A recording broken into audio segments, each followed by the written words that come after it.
Today you guys are going to be working on a friction lab, investigating friction. You're going to work in a group of 4 or 3, depending on who you're with, but you're all going to get your own individual copy of the lab, and you're all going to work together but complete your own answers to turn in. You're going to read the background information together, answer the pre-lab questions. Once you've done that, you can move on to where it says to watch the YouTube link on one person's Chrome. Together, you'll watch this instructional video, and then you'll fill out the data tables based on your investigation and answer the questions. To complete this friction lab, you will be using 2 different blocks of wood, some sandpaper, a cardboard with some tape on it, a 500-gram mass, and the CPO physics stand that you used last time in our speed and motion lab. To start, you're going to be using a spring scale. A spring scale measures the amount of force applied on an object in newtons. You must be reading your spring scale where it says N in newtons. That's the amount of force applied. It works as you suspend an object from the spring scale. It measures the amount of force on the spring. So this particular larger block of wood is just over 1.5 newtons of force. If you notice in your data table, it says that you're going to use the large block of wood first.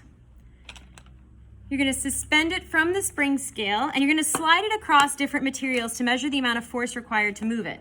The first one being the sandpaper. You'll put the sandpaper flat on the table, as shown. You will move the block of wood, you'll put it halfway onto the sandpaper. One student should hold the sandpaper with their fingers so it doesn't move, while another student slides the block with the spring scale across the sandpaper. Another student should be looking at the spring scale to see how much force is actually required to move the block of wood. You should do this 3 times to get 3 different trial numbers.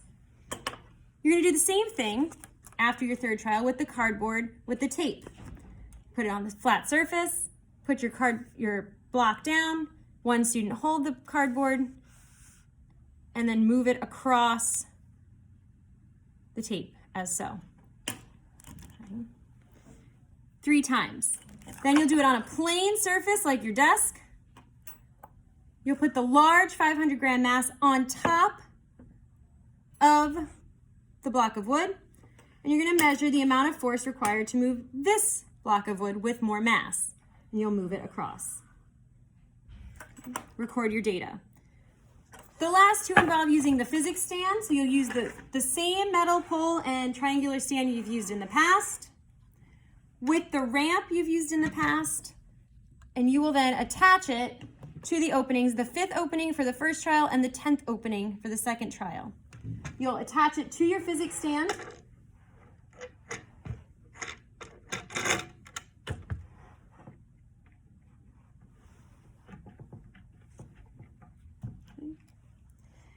You will take your large block of wood, put it at the bottom of the ramp, and then move it up the ramp and measuring the amount of force required to go up the ramp 3 times.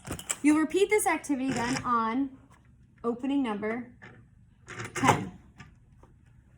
Moving the large block up the ramp with the spring scale.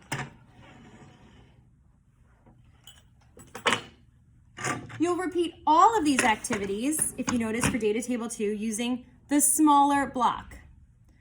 It has a smaller surface area, so it'll act differently on the surfaces. So you'll repeat the exact same activities now using the smaller surface area. Once you've finished all of the experiment, before moving on to answer the questions, clean up all lab materials and put them back neatly into the bucket.